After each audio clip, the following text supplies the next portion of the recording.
I don't know if, do you remember that famous story of a guru? He had a favorite cat. Yes. And he had many disciples. So every morning, before they all started meditation, he caught hold of the cat, put it on his lap, and meditated. And when he died, the disciples had to search around for a cat. Yes. Yes. I mean that. I have heard differently. The cat was tied to yes, somewhere so that he may not come and disturb. Yes. No, you see, our minds are mechanical anyhow, have been made mechanical. Can't we investigate why we have become mechanical? Rather than practice that which is non-mechanical, which may be mechanical. You? With you, yes. We can, since there have been whole people before us, since there have been people who have become whole before us. I don't know. Or it seems, if I set out on my quest, it seems likely. But you see, you accept it. I am looking at it as a possible proposition. I don't know. I start with myself. I don't look to somebody who is enlightened. I don't know. They may deceive themselves. This is why it is worthwhile trying to find so out I by say, oneself. I start, and one must start with oneself. Oneself is already second-hand, living in the shadow of others. So why look to others? So here I am. From there I begin. It's so simple. While the other leads to so many complications. I do not necessarily see it as a complication.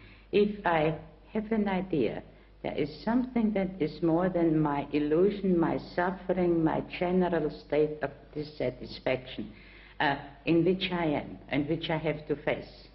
If I do not think that there is any possibility, then I might not even try. If I see that there might be a possibility, I do not need to take it for true. But it gives me the sense that it is worthwhile trying to work with myself as my own subject of experiment, but to why work do you it out. Why do you want a motive?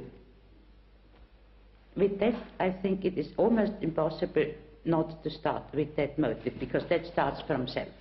No, madam. We are talking about the same thing, aren't we? I just want to know myself. Not because I suffer, I go through, I just want to know what I am. Not according to anybody, but just know by myself. So, I begin to inquire. I begin to look in the mirror,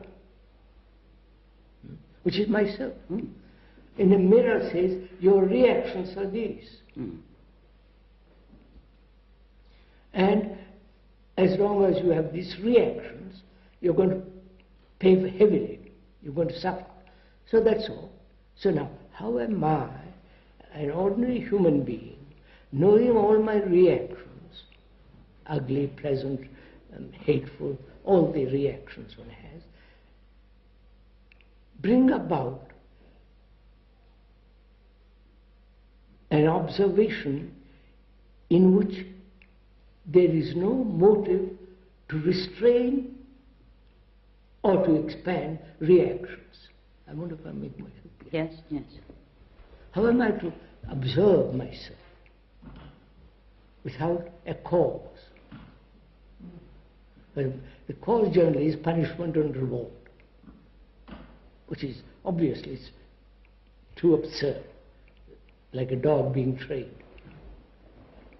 So, can I look at myself without any motive?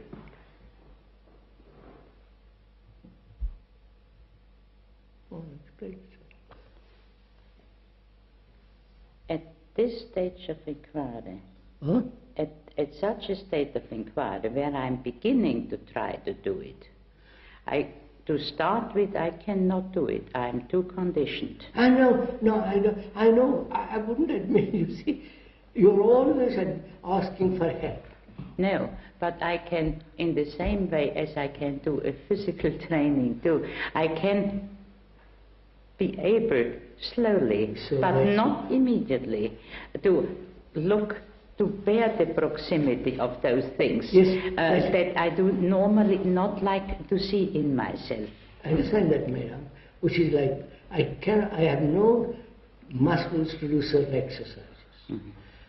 In a week's time I have those muscles by doing exercises. That same mentality is carried over. I don't know myself, but I will gradually learn about myself. It's not that I need to gradually, we have to be careful here, it's not that I need to gradually learn about myself. It is only that I have to develop the courage, the strength to bear. It is the same thing. It is the same thing. I haven't the strength, physical strength to do certain exercises. The same mental operation goes psychologically. I'm weak, but I must get strong. It's not that I must get strong. I think this is where one gets oneself into a cul-de-sac. Yes. It is not for the motive. It is a very real suffering out and looking and suffering out and looking and suffering out and looking. And there is a changing factor in it, which in the end makes it possible. Again, gradual evolution. And I say that's totally, if I may point out, I'm not correcting you, that lead nowhere, that's an illusion. It need not lead to anywhere, but if it is continued in that spirit, with that attitude, not I get something out of it, then there is a sudden change possible, and it does occur. Whether we have done it, and I would like to make another point on that, whether we have done it starting with that motive and began slowly the other way, or whether we have done it unbeknownst to ourselves, so that it's